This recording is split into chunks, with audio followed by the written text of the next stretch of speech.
So everybody go ahead and turn to this page right here on finding the derivative of an integral. Now, before we start this, can anyone tell me, what do you think the derivative of an integral is going to be? So let's say I have the function. All my markers are dead, I forgot to grab some new ones. All the functions we have, so let's say we have f of x, or I have y, and then I take the derivative of y, and I get dy over dx, and then I take the integral of that.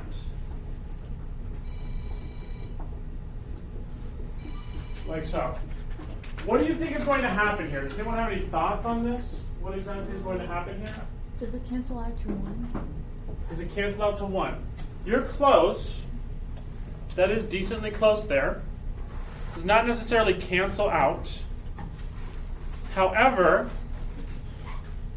what will happen is some things will cancel. So let's go ahead and get started with this. So, What? we good? No, it's just funny because it's not going to cancel. It's not going to cancel to 1. I know. Okay, all right. Sorry. Isaac, ignore that. Evie, ignore that. That's good. By the way, we can talk. I'm gonna try to talk to Evie and I. Oh yeah, Luke's here. Luke says hi. Gosh, Okay, so the first thing we're going to do is choose an x greater than a on the interval a to b. So everybody, doesn't matter where, mark down an x value somewhere in between a and b. It can be wherever you want. I'm going to mark mine over here. This is going to be my x value.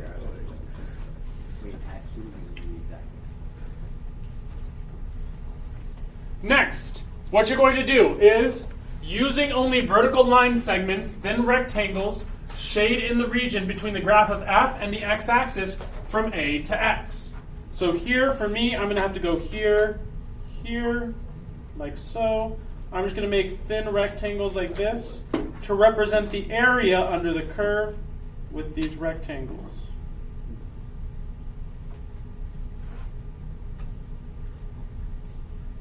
All the way until I hit my x value. So go ahead and do that yourself.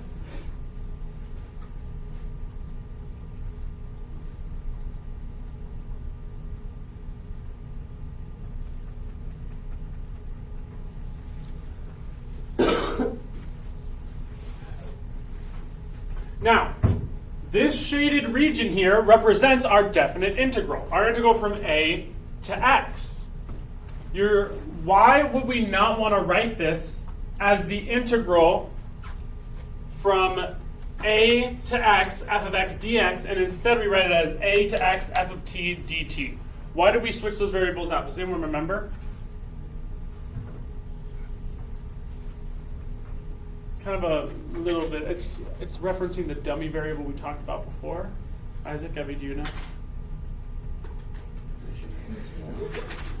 They're laughing that you don't know the question, or that you don't know the answer, so come on. Okay, so the reason for this right here is really a notation issue, is that the integral is a to x of f of x dx. We're going from a to x of the function at x dx. This just right here is it's bad English.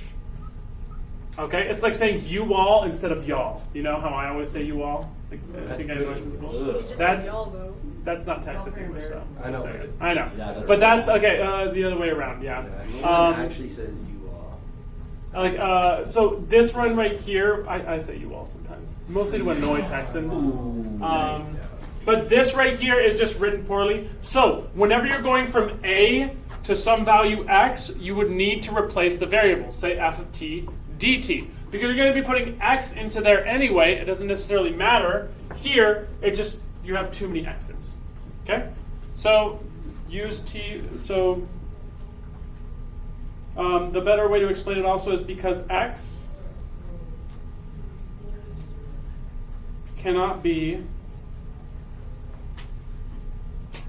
in between a and itself.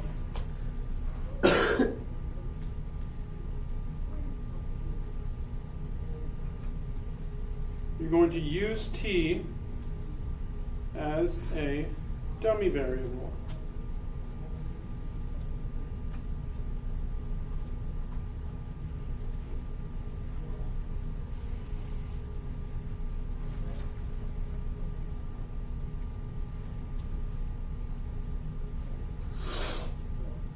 Now, compare your picture with others produced by your group. So look over to your partners, look over to theirs, see where they chose theirs, where you chose yours. Oh, jeez, wow. It's You almost did all the way like almost. Cody You did picked almost all the way the over. same one. Yeah, I got it. Okay. I didn't realize we were going to do this. That's all right. It's fine. So, now, notice, everyone, notice how your integral, an integral is just a number, depends on which x you choose in the interval a comma b.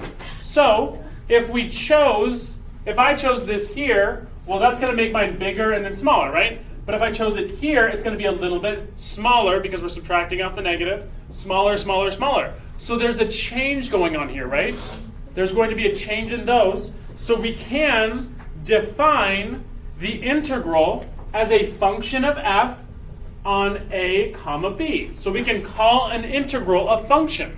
Once we take the integral of a function, that answer should be in itself a function. So we're going to define that by calling it f. So here we have f of t is equal to the integral from a to x, f of t dt.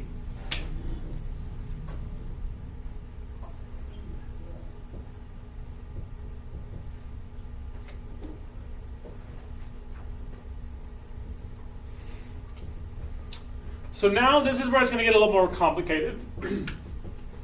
Recall or know that f prime of x, when we're taking the derivative of f prime, it is the limit of the change of f over the change of x as delta x gets smaller and smaller. Remember that when we're doing derivatives here, we're basically saying, okay, we have this here, we have a line, and I want to find out, okay, as the distance from this point here to this point here, x plus delta x down there, I'll zoom in a little bit so you can see that, from x to x plus delta x, we want delta x to get smaller and smaller so that our tangent line gets more and more accurate, correct? Little reminder there. Represent delta f in your picture by drawing one more vertical shading segment to the right of the last one you drew in step 2. Sorry, Grant, it's going to be a little hard. So what you're going to do is you're going to draw another segment to the right of f of x, and you're going to name that your delta f.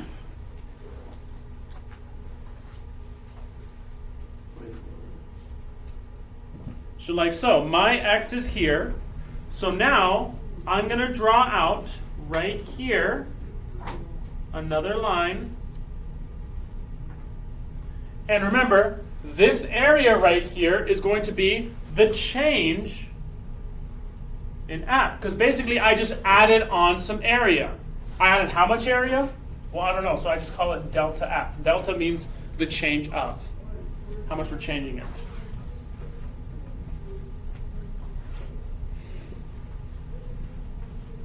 Now, what would our delta x be? Where would our delta x be on this picture? Evie? Oh, Luke, sorry. Oh. I called Yeah, it. we look the yeah, same. it's look the same, right? Oh. Where would delta f be? Delta x? Delta x would be at the top of the red line? At the top of the red line? Yeah, exactly. Delta x would be right here. I want to reference this just to make sure. That is not necessarily delta x. That's x plus delta x. Oh. Delta x stands for the, The area between. not the area, Or the distance. Yeah. Yeah. So delta x is going to be right here. That's delta x. While this right here is x plus delta x. Wait, is the area delta f or the wide delta f? What is delta f? Is that the area? Delta f is the area of this segment right here. Because right now we're adding on a point, right? And we're saying, oh, if we add delta x, well, there's going to be a change in the area, right? The area is going to get bigger or smaller based on that. In my case, my area is getting smaller technically my area is getting bigger, but because we're going in the negative direction, it's going to make the number smaller in the end. Okay? So this is the thickness of our vertical segment. This is how thick our vertical segment is. Remember, we want these to be as thin as possible. So now, what is the height of your vertical segment? So what would the height be here? How would I define this height? Well, how do you find the height of any function? How would you find the height of this vertical segment, of this rectangle? Plug in the x. Yeah, good. You just say, okay, well that's going to be, I'm just going to call that right there. The height is going to be whatever f at x is. So this right here, we can define this as f of x. Because remember, even though we're calling this delta x, I want these two to be as close together as possible. So even though we have this here, really we're looking at as we close in to right there. What is the width of the vertical segment, Caleb? How wide is that? How wide is The vertical segment, yeah. delta x? Delta x, exactly. So the heart of our triangle, or sorry, the height of our rectangle is f of x, then delta x, then what is going to be the area of the vertical segment? What's that area going to be, Emma? Delta x times f of x. Very nice. It's going to be f of x times delta x is equal to delta f, right? That's the area of that segment.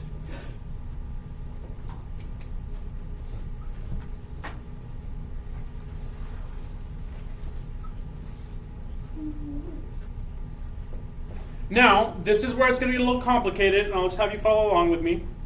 What we are going to be doing now is we're going to be taking the derivative of the left and the right side. So, I'm going to go ahead and just write this out here. We have the derivative of, in problem 4, here we have the right, I'm actually going to write the right side first.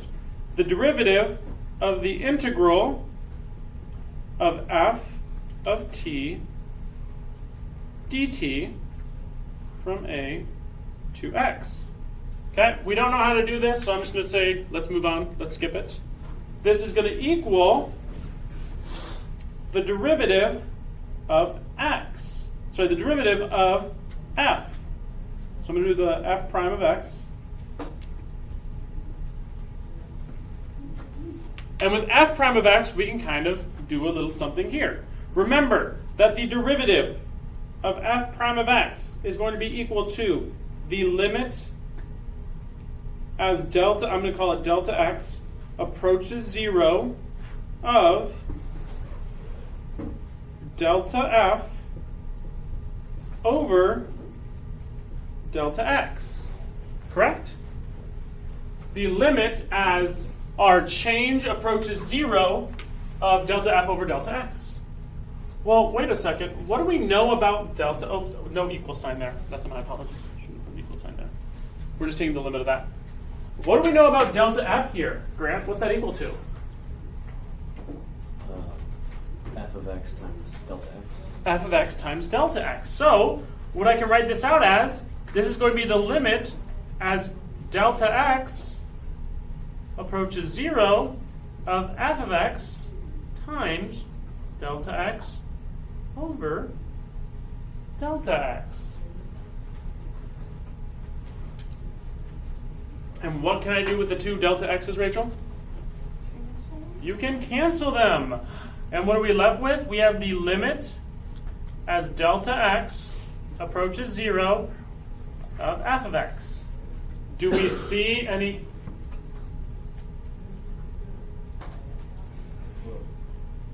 Put it on the back for now. No eating in class. There's a reason you have 10 minutes. Everyone shame Connor real fast. Shame. Hooray! That's a Shame. Yep, there you go. All right, Cody. What is the limit as delta x approaches 0 of f of x? Is there any delta x in here? No.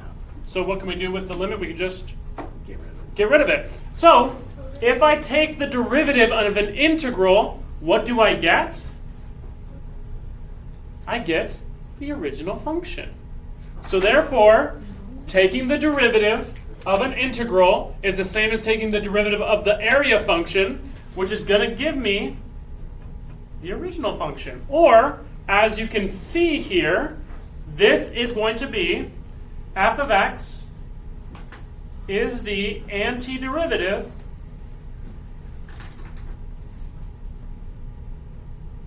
of f of x.